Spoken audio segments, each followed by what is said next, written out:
Hai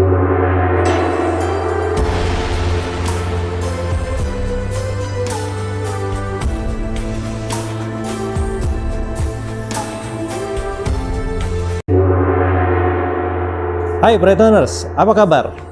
Jumpa lagi di acara Hanya Kamu, Hartoyo Bertanya Untuk Kamu. Di edisi spesial ini, Hartoyo akan menghadirkan seorang bintang tamu. Dia seorang master Feng Shui dan Pace. Panggilkan Master Tony Wongso. Halo. Halo, siang. Master Tony Wongso. Panggilnya kok atau Master nih? Manggilnya kok aja. Kok aja ya? Oke, kok Tony. Edisi spesial dari episode Hanya Kamu.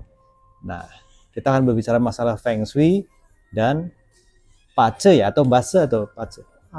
Secara pelafalan secara internasional itu kita sebutnya Pace. Pace, oke. Pa itu adalah 8, Ce itu artinya karakter. Karakter, 8 karakter ya? Iya. Boleh dong di spill. Oke. Pace ini sebenarnya ilmu kuno yang dipakai di China. Dari zaman dulu sampai sekarang itu udah sekitar 5.000 tahun lebih. Wow. Dan masih valid dipakai sampai sekarang ini. Nah, fungsinya Pace itu apa? Pace ini kita pakai untuk melihat peruntungan, kita melihat perjalanan nasib seseorang dari lahir, muda, tua sampai meninggal. Jadi kalau kita bilang, berarti hidup orang itu sudah tentukan dong. Iya. Nah, sebenarnya kalau dibilang tentukan itu bukan. Ibarat kita dari Jakarta mau ke Tangerang, kita ada 2 jalan. Ada jalan biasa dan ada jalan tol. Iya. Jalan sudah ada. Kita tinggal memilih, kita mau jalan lewat mana? Jalan biasakah atau jalan tol? Jadi Patsen itu cuma menggambarkan, ini loh jalan kamu seperti ini.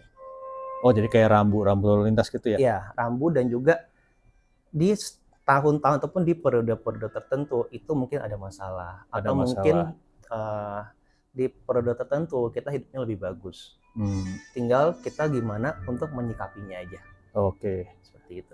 Nah, kalau Feng Shui itu apa? Nah, Feng Shui itu sendiri, Feng Shui itu dari dua kata. Yeah. Yang pertama itu Feng artinya angin, Shui artinya air. Nah, kenapa disebut Feng Shui? Karena Feng Shui ini dipakai untuk mengatur keharmonisan kita, tempat tinggal kita dengan lingkungan sekitar, dengan energi sekitar, dengan alam. Seperti itu. Nah, Feng Shui ini dipakai untuk apa sih? Iya. Feng Shui ini dipakai untuk orang-orang yang pengen hidupnya lebih baik lagi, ataupun mungkin orang yang lagi banyak masalah atau posisinya lagi kurang bagus, pengen merubah untuk menjadi lebih baik. Seperti itu. Jadi tidak ada batasan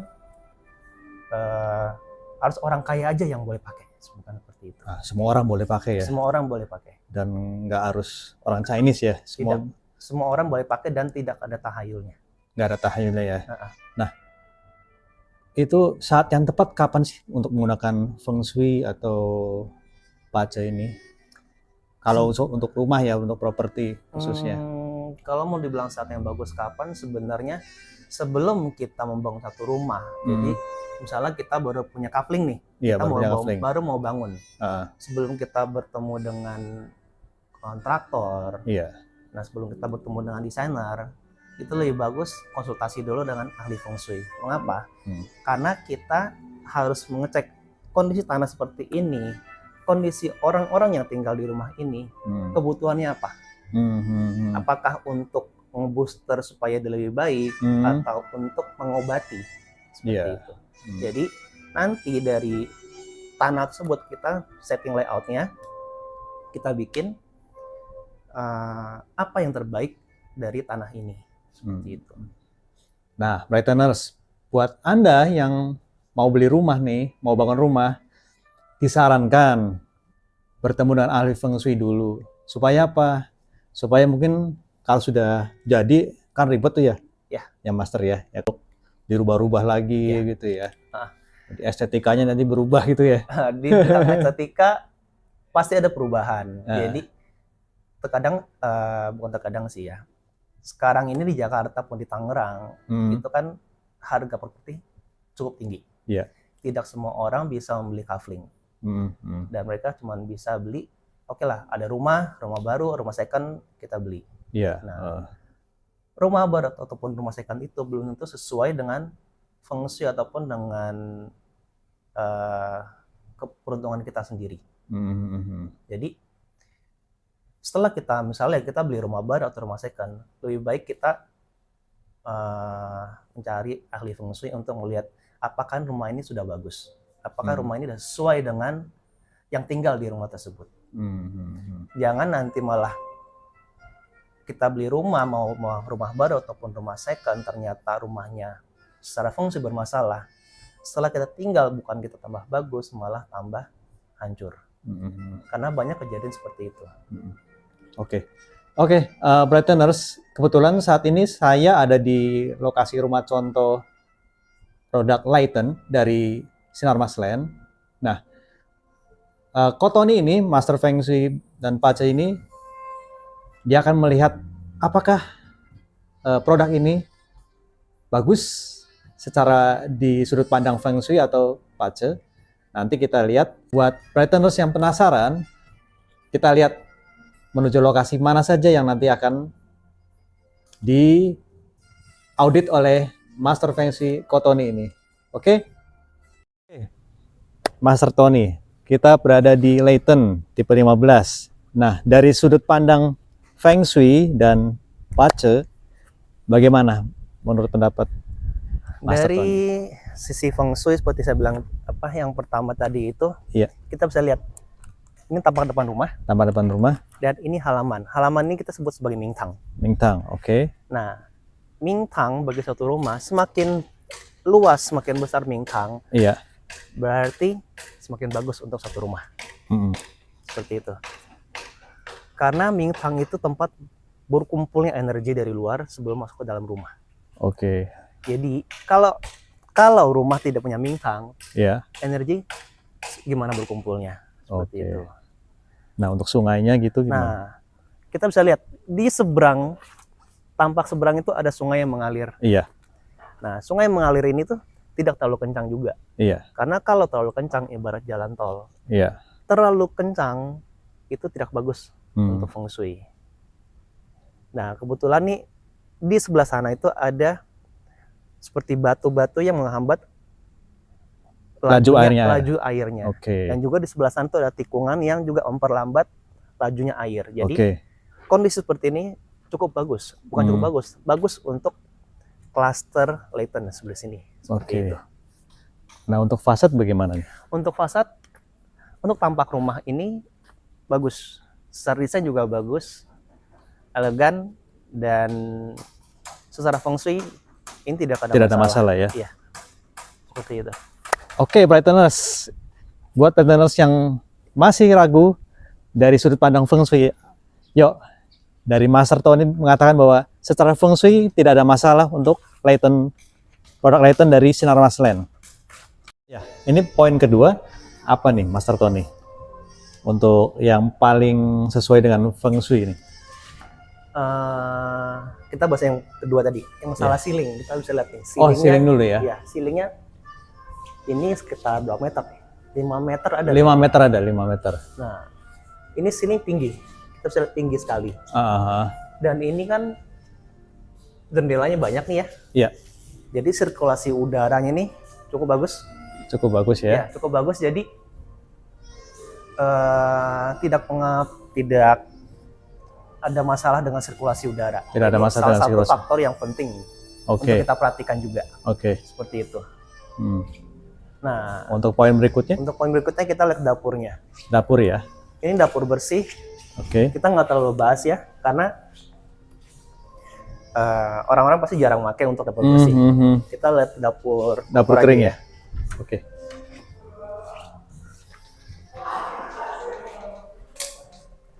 Nah, ini yang saya bilang tadi, dapur dia udah pisah antara sink dengan kompor. Kompor ya. Yang saya bilang tadi, secara Feng Shui, kompor dan sink itu tidak boleh bertemu. Tidak boleh bertemu ya. Jadi terus ini saat aduk itunya harus sebenarnya tidak ada masalah. Tidak masalah ya. Tidak ada masalah. Walaupun secara kita orang Indonesia, kita selalu bilang untuk masak tidak boleh keluar. Iya betul. Nah, cuman ini tidak masalah. Nggak masalah ya, langsung ke dalam ya. Oke. Tidak ada masalah sebenarnya. Oke, Brightoners, tadi kita sudah keliling-keliling rumah bersama Master Tony. Boleh nih tolong disimpulkan kira-kira apa 3 poin penting dari rumah contoh ini? Sebenarnya kalau kita mau bilang rumah contoh Layton ini, secara feng shui kita bisa bilang dari tampak luar itu sangat bagus. Yeah. Secara kita bilang secara Mingtang, artinya Mingtang itu tampak depan. Tampak depan itu cukup bagus, luas, dan di seberangnya itu ada sungai yang mengalir. Ada sungainya, oke. Nah, air bagi orang Chinese ataupun dalam feng shui itu artinya wealth. Oke. Kemakmuran ya. Ya, kemakmuran. Jadi orang Chinese selalu mendambakan air dimanapun. Kenapa air itu adalah wealth. Jadi semakin banyak air itu berarti wealth-nya semakin melimpah. Melimpah ya. Seperti itu. Wah, pas banget nih kalau mau cari rumah seberangnya sungai ya. Belum tentu juga. Oh, belum tentu juga ya. Jadi kita mesti lihat juga struktur air yang mengalir seperti apa. Jadi bukan semua air yang mengalir itu bagus juga. Bagus juga. Danau gitu? Danau bagus. Cuman ya harus kita lihat lagi alirannya ya. Alirannya dan juga tata letak rumahnya. Oke, tata letaknya. Nah, jangan nanti malah berbalik rumah di depannya ada sungai ataupun danau, ujung-ujungnya bukan mendatangkan wealth buat kita, tapi malah mengeluarkan wealth dari kantong kita sendiri, seperti itu. Jadi musibah ya, kebanjiran ya. Nah, untuk rumah contoh ini, untuk klaster ini, cukup bagus. Cukup bagus ya. Karena Mingtangnya bagus dan depannya ada sungai yang mengalir yang kebetulan emang bagus secara feng shui. Itu poin pertama. Poin pertama. Poin kedua. Poin kedua, dalam rumah ini ceilingnya tinggi. Ceiling tinggi ya. Iya. Untuk rumah yang bagus secara feng shui itu harus punya ceiling yang tinggi. Ceiling yang tinggi ya. Jadi sirkulasi udara di rumah juga bagus. Karena kalau misalnya ceilingnya rendah, rumahnya sumpek, pengap, itu perputaran energinya tidak bagus. Karena feng shui kita yang pertama tadi, feng itu angin itu energi perputaran udara. Kalau perputaran udara tidak bagus, tidak ada yang betah tinggal di rumah. Nah, dengan tidak ada yang betah tinggal di rumah, siapa yang mau tinggal? Iya. Gitu. Jadi ceiling yang tinggi itu bagus untuk orang-orang yang tinggal di dalam rumah, dan juga salah satu hal yang penting dalam feng shui. Seperti itu. Nah, poin yang ketiga. Master. Nah, poin yang ketiga itu tadi kita udah lihat dapurnya. Dapur ini dibagi dua tadi. Ada dapur bersih dan dapur kotor. Orang lebih banyak beraktivitas di dapur kotor. Nah, dapur kotor itu dipisah antara sink dengan stove-nya, kompor. Oke. Nah, itu secara feng shui itu udah bagus. Karena secara feng shui itu dapur kompor dengan sink itu tidak boleh bertemu. Nah, di Layton ini kompor dan sinknya udah terpisah. Udah terpisah ya. Ya. Jadi udah terkonsep dengan baik oleh developer Sinar Mas Land. Wah, hebat Sinar Mas Land. Itu udah 3 poin ya, Master ya? Sudah 3 poin. Oke. Demikian hasil bincangan singkat kita dengan Master Tony Wongso. Buat Brightoners berminat untuk diaudit rumahnya atau yang hendak membeli properti, bisa rumah tinggal, bisa tempat usaha ya? Ya. Tempat usaha bisa, gudang bisa ya? Bisa semua. Ada baiknya sebelum Brightoners untuk membeli rumah, membeli gudang, tempat usaha, ruko, apapun itu, yuk konsultasikan terlebih dahulu, pertama dengan Master Tony. Dan beliau ini sangat sibuk, kebetulan dia baru kali ini tampil, dan kehormatan buat saya dia bisa hadir di acara Hanya Kamu bersama Hartoyo. Oke, demikian episode Hanya Kamu, episode spesial. Oke, see you, bye-bye. Thank you, Master Tony. Oke. Bye.